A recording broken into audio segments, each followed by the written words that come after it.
Masechet Souka, Perek Shini, en bas du Daf 4, à Moudbet. Ayashen Tachat Amita Batsuka, Lo Yatsa Yede Chovato.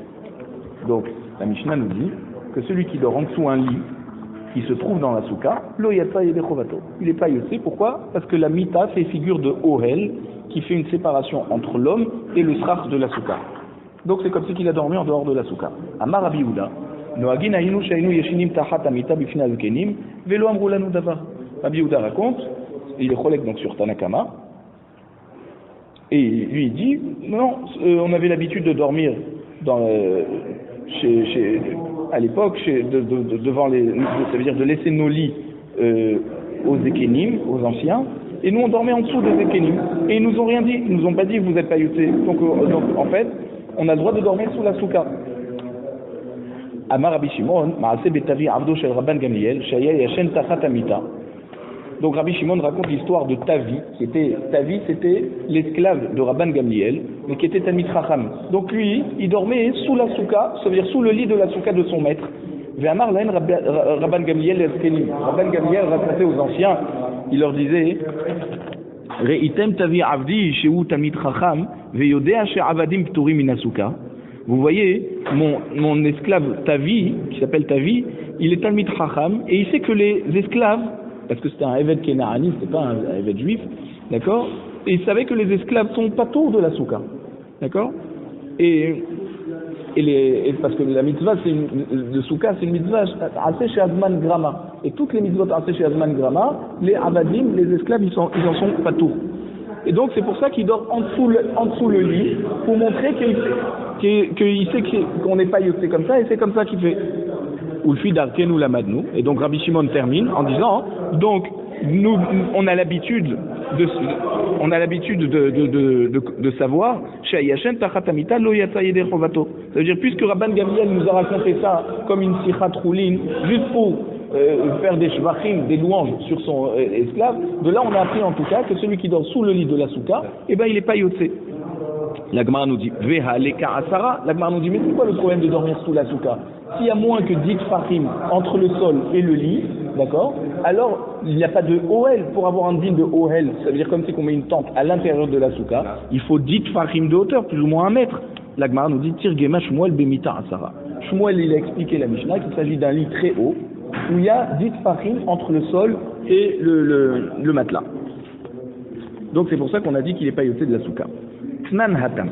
Il y a une Mishnah dans Masechet Ohalot qui nous dit que la Toum'a, il faut un téphar sur une hauteur de un téphar. Ça veut dire un téphar au cube, un téphar c'est 10 cm, ça fait plus ou moins 10 cm cubes, d'accord? Ça fait une séparation entre l'objet qui est en dessous ce téphar et la Toum'a qui est au-dessus. Et Khadchor, soit que on a fait un ohel, qui fait une hauteur juste de un téphar, d'accord, et qui sépare donc le mort du reste de la pièce. Alors, Echadchor shechararuhu maim.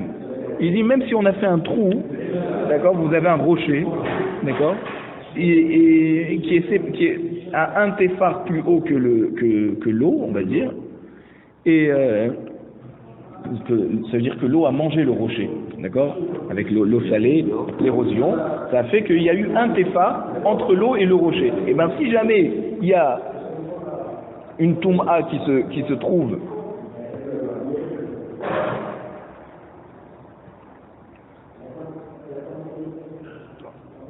en dessous, alors l'espace de un téphar qu'il y a entre l'eau et le rocher, c'est chatzitza. Et donc ça empêche la touma de se propager.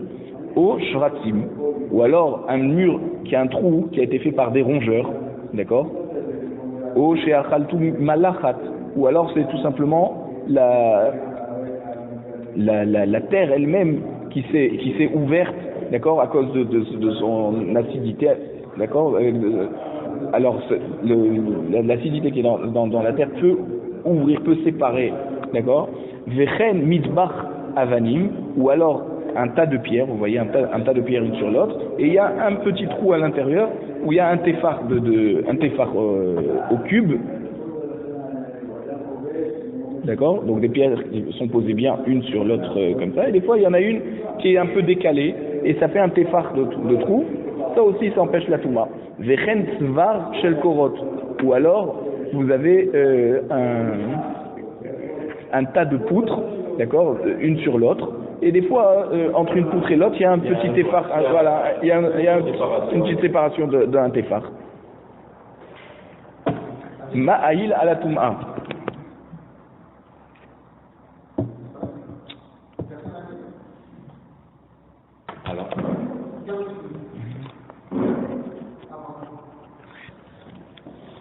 Alors, donc tout ça c'est ma'ahil à la touma, ça veut dire que ça fait passer ça fait un tampon en fait entre la touma qui est en dessous et tout ce qui est au-dessus de ce téphar. Et donc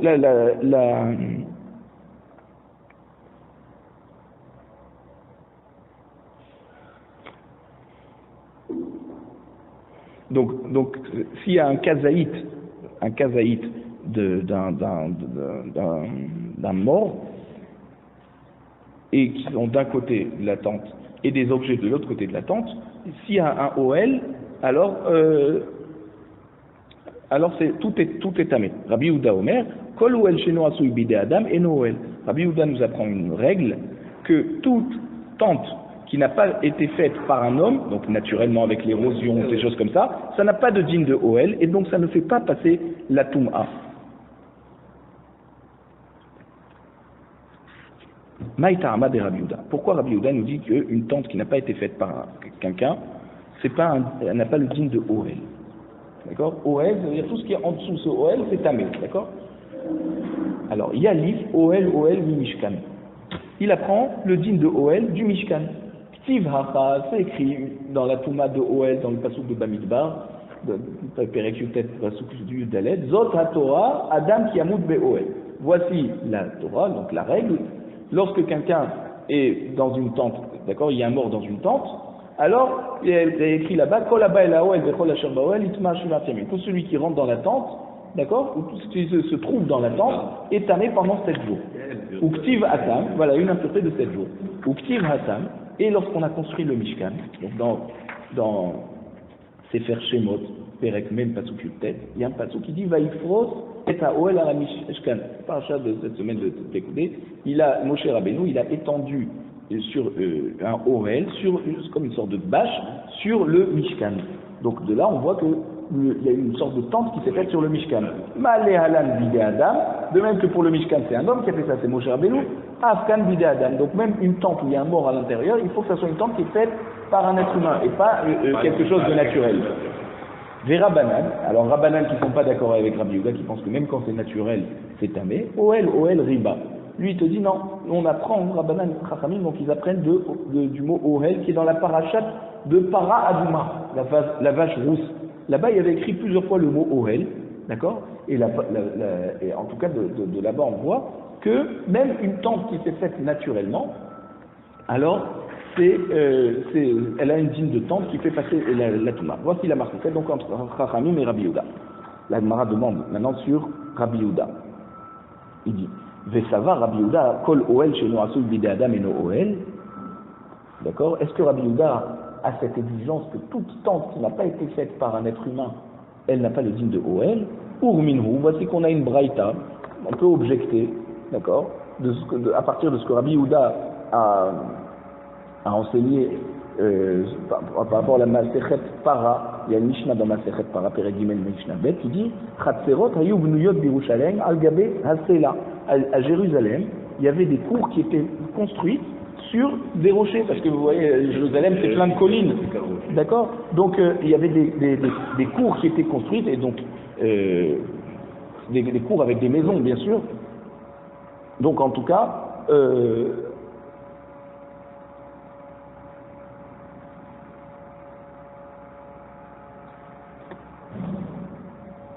Vetartehem, donc sous ces cours, Chalal, il y avait un vide, d'accord, parce que on construisait toute cette cour, on faisait un terre-plein qui étaient sur vous voyez, des arcades, des pilotis en arcade, d'accord, et en tout cas, donc il y avait un espace. Mipne kever atehom. Et pourquoi on ne construisait pas directement sur le rocher? C'est parce qu'on avait un safek, que peut-être il y avait un kever en dessous, peut-être il y avait des ossements. Et comme il y avait des ossements, par précaution, on laissait un espace vide avant de commencer à construire pour que ça fasse OL et que donc la Toum'a ne dépasse pas.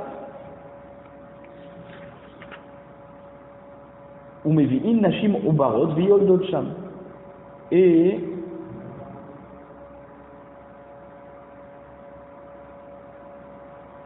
on amenait des femmes enceintes et elles accouchaient dans ces endroits, dans ces cours. Pourquoi on faisait ça?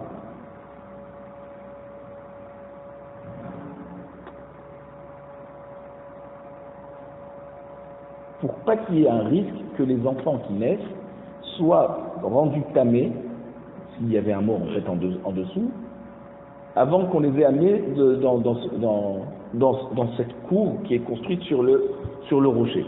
Et les femmes font grandir leurs enfants là-bas. Et donc, pourquoi faire? Pour que lorsqu'elles l'apparat, ça veut dire que quand ils vont remplir de l'eau de la source, d'accord, qu'on a rempli, qu'on a utilisé cette eau de source pour la paradouma, puisqu'il fallait faire fondre la cendre de la paradouma dans cette eau, d'accord, c'était une eau pure. Et là-bas, on amenait, vous voyez, des taureaux, et on mettait une sorte de porte sur le taureau, c'est-à-dire pour avoir une sorte voilà, une sorte pour s'asseoir sur le taureau, mais on était assis sur la porte qui était sur le taureau, d'accord, c'est comme une planche en fait. Vétinokot, juin al-gabéen, donc les enfants étaient assis dessus, sur ces portes, sur un taureau vivant. Voilà, sur un taureau vivant. Pourquoi tout ça? Pour que s'il y avait une touma qui était en dessous, d'accord, lorsqu'on devait aller. C'est lui qui faisait Voilà, donc c'est lui qui faisait le taureau faisait la séparation, puisqu'il y a un sorte de OL entre ses pattes et son corps. Vekosot shel even bidehem. Ils avaient des verres en pierre, d'accord. Pourquoi en pierre? Parce que la pierre ne reçoit pas la touma. Igiou les Shiloah, dès qu'ils arrivaient au Shiloah, à la source du Shiloah, c'était une source près de Jérusalem, que de là-bas on remplissait l'eau. Yardou les toch ma'amaim ou mil'um. Donc les enfants remplissaient les verres d'eau, ve'alou ve'yajvou lahem, et ils remontaient s'asseoir sur la porte qui est sur le plancher, sur le taureau. Voilà, sur le dos du taureau. Et c'est pour ça qu'ils amenaient cette eau à Harabaï pour que le Kohen pouvait asperger. Rabbi Yossé Omer, Rabbi Yossé nous dit, c'est pas les enfants qui descendaient des taureaux, mi mekomo ayameshalchel. L'enfant il bougeait pas, il restait sur le taureau, sur la porte qui est sur le taureau, il faisait descendre une corde où il y avait le verre qui était accroché dessus, ou memale mifne keverateom. Et il remplissait l'eau, d'accord, comme vous voyez. Il ne descendait pas par terre. Pourquoi? Parce que s'il descendait par terre, on craint qu'il marche sur un mort, et donc il va être tamé. Vétania Rabbi Yehuda Omer.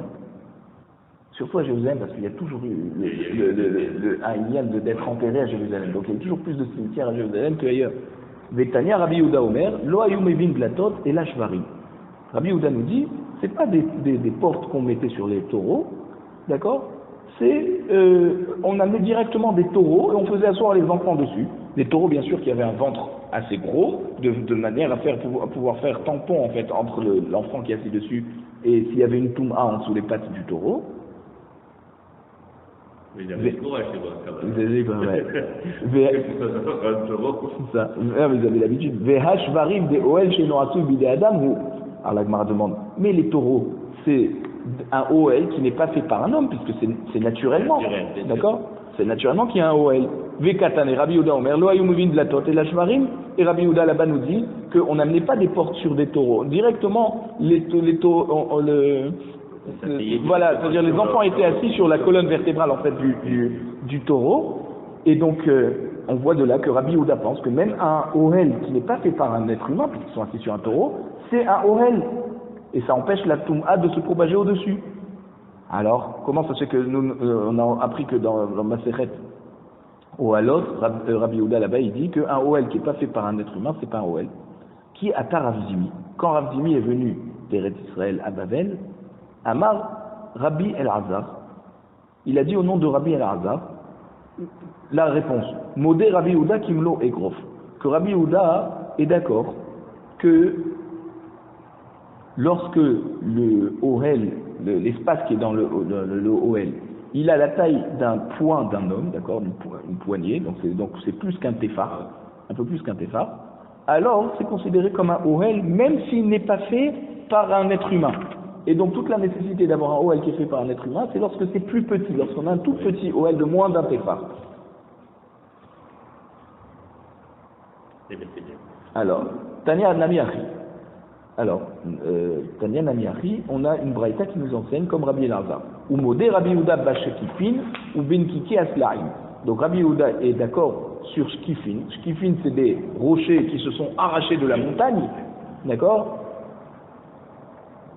Et donc, il y a eu un trou à l'endroit où ils sont partis, de là où ils sont partis. Alors c'est un trou donc qui s'est fait naturellement. Ou ben kiki aslaim.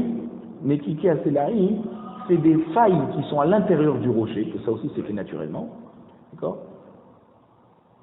Et si elles ont la taille d'un point, d'accord, le point d'un homme, qui est donc plus qu'un téphar, alors Rabbi Yehuda est d'accord que même que ça ne s'est pas fait par un être humain, c'est considéré comme un Ohel. La Gemara demande,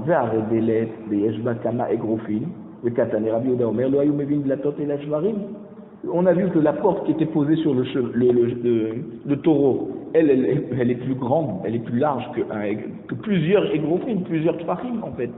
D'accord? C'est-à-dire, entre l'espace du sol et la porte, il y a plusieurs points V4. Et pourtant, Rabbi Yehuda nous a enseigné là-bas dans la Braïta qu'on n'amenait pas des portes, mais on amenait des taureaux. C'est-à-dire que le chiour de la poignée, d'accord, du égrove, du poing, qui fait donc un téphar, un peu plus qu'un téphar au cube, on ne l'apprend pas du Mishkan, on l'apprend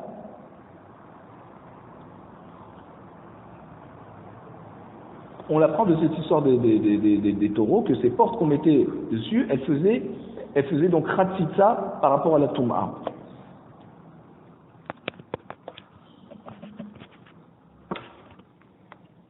Donc on voit que d'après Rabbi Yehuda, la porte aurait dû avoir un digne de Ohel. Et pourquoi Rabbi Yehuda nous dit que la porte ça marche pas, il faut amener les taureaux? La porte elle fait plus qu'un égroffe en tout cas. Et on a dit que dès que c'est plus qu'un égroffe, même si c'est pas fait naturellement, c'est un digne de Ohel. Pardon, même si c'est fait naturellement, c'est un digne de Ohel. Amar Abaye, Abaye répond que en fait Rabbi Yehuda est d'accord qu'un Ohel qui s'est fait par des portes, alors il fait Khatsitsa. D'accord? Parce que ça fait plus qu'un égroffe, donc une poignée. Ah, pourquoi Rabbi Yehuda il a dit qu'on n'amenait pas les portes et qu'on amenait des shvarim? Ça veut dire l'autre est roulé à vide de la tote. On n'avait pas besoin d'amener des portes pour mettre sur le taureau. Le taureau suffisait. D'accord? Puisque le taureau a tout son corps avec sa colonne vertébrale est plus large qu'un égroffe, donc c'est pour ça qu'on n'a pas besoin d'amener des portes. On peut mettre directement l'enfant sur le taureau. Rava a dit Lo ayu mevi'im dlatot kol ikar. Il n'y a pas besoin d'amener des portes du tout, c'est-à-dire mipne shedarto shel tinok gasa alaf, parce que l'enfant lorsqu'il est assis sur une porte, il a l'impression qu'il est assis sur quelque chose d'habituel. Et comme il n'a pas peur de tomber parce qu'il pense que la porte elle est posée sur le sol, il ne sent pas, il ne voit pas, alors il risque de tomber. Chez Mayoti Rocho, Oechadme Varav, Veitame. Comme il a l'impression qu'il est assis sur la porte, il va pas craindre de tomber. Donc il va aller aux extrémités de cette porte. Or s'il dépasse sa tête de cette porte, d'accord, et qu'il y a un mort au sol, alors la Touma va monter sur sa tête. Il va se rentamer Bekevera Tehom par un kever qui se trouverait là-bas. Donc c'est pour ça que le taureau on le faisait asseoir sur un taureau, l'enfant on le faisait asseoir sur un taureau, pour que l'enfant fait toujours attention de ne pas tomber et il va pas faire dépasser sa tête en dehors du taureau. De là où il est assis sur le taureau, quoi.